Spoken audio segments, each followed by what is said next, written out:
In the 2026 State of the Union, the president laid out a vision of a nation totally transformed. So what was actually in that speech? In this explainer, we're going to break down the 5 key pillars of that vision, from a roaring economy to a brand new, assertive stance on the world stage. The entire address was really built around 5 core arguments. He kicks off with the story of a national rebirth, then moves into big claims about the economy and the border, introduces a whole bunch of new domestic policies, and wraps up with a vision for American strength abroad. So let's dive in and take them one by one. The very first pillar of this speech is this idea of a nation reborn, and it's all framed through this really powerful narrative of contrast. So the whole speech is basically built on this before and after idea. On one side, you have a picture of a nation in crisis, a stagnant economy, crime, chaos, and on the other, a vision of total transformation after just 1 year, a roaring economy, secure borders, a restored national spirit. This contrast is the foundation for pretty much every policy that gets mentioned later. Okay, so how does this story of transformation actually apply to the economy? Well, the address makes some really bold claims, describing it as roaring like never before. The first big piece of evidence offered is a major drop in inflation. The speech cites a core inflation rate of just 1.7% in the last quarter of 2025. Now, to put that in perspective, that's actually below the Federal Reserve's long-term target of 2%, which is exactly why it's presented as such a huge win against rising costs. And this is framed as direct relief for families. The most obvious example, of course, is the price at the pump. The speech claims gas prices have fallen so dramatically that they've even dipped below $2 a gallon in some parts of the country. The speech also points to the stock market as a key sign of success, claiming it's hit 53 new record highs. This is a pretty common political yardstick used to signal economic confidence and, as the speech points out, to show a direct benefit to anyone with a retirement account. But, maybe the most dramatic economic claim is this one, all about foreign investment. The speech draws this incredibly stark contrast, claiming over $18 trillion in new investment in just 1 year, compared to less than $1 trillion over the entire previous 4 years. The message here is that global confidence in the U.S. economy has just completely changed. So what's supposedly driving all this growth? The speech gives all the credit to a series of new tax cuts. And to put a human face on these policies, it tells the story of a Megan Hemhauser, a waitress from Pennsylvania. The president claims that thanks to these changes, she'll see over $5,000 in extra take-home pay this year alone. From the economy, the address then makes a sharp turn to claims of having built the strongest and most secure border in American history. This quote really captures the core claim on immigration.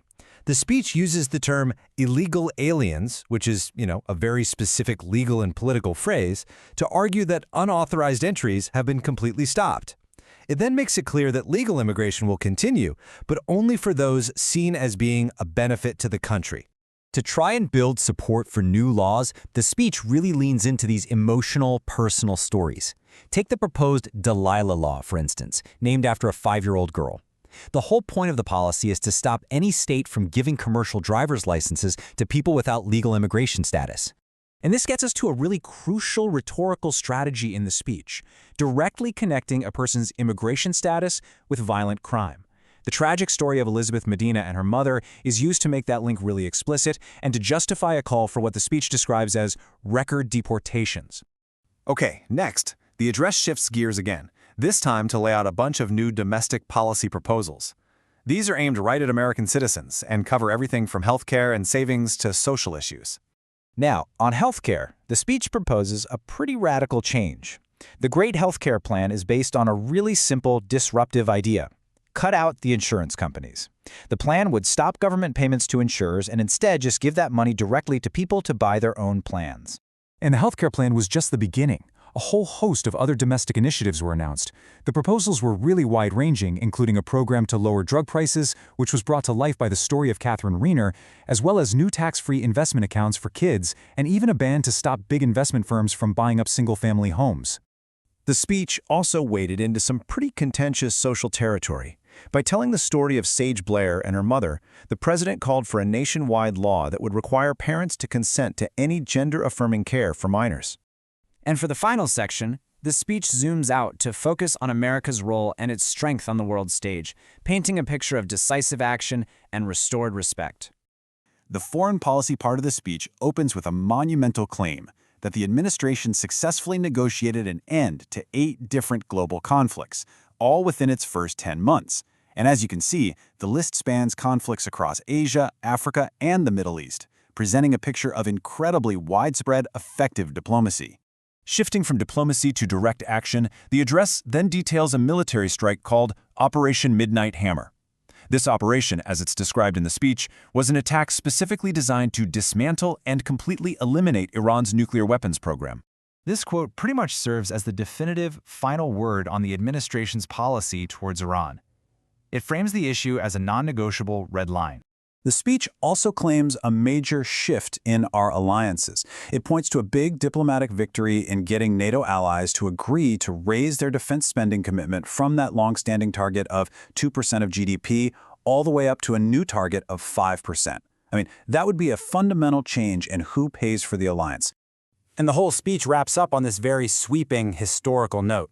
It declares the dawn of an American golden age and reframes this entire political moment not just as a policy shift, but as a continuation of the nation's original revolution back in 1776. So when you take it all together, the speech presents this really clear and ambitious vision: a booming, self-reliant economy, a border that's sealed to unauthorized entry, a society reshaped by new domestic policies, and an unapologetically assertive foreign policy. The central question this vision leaves us with is, what would it actually mean to follow this path, and what kind of future would it create?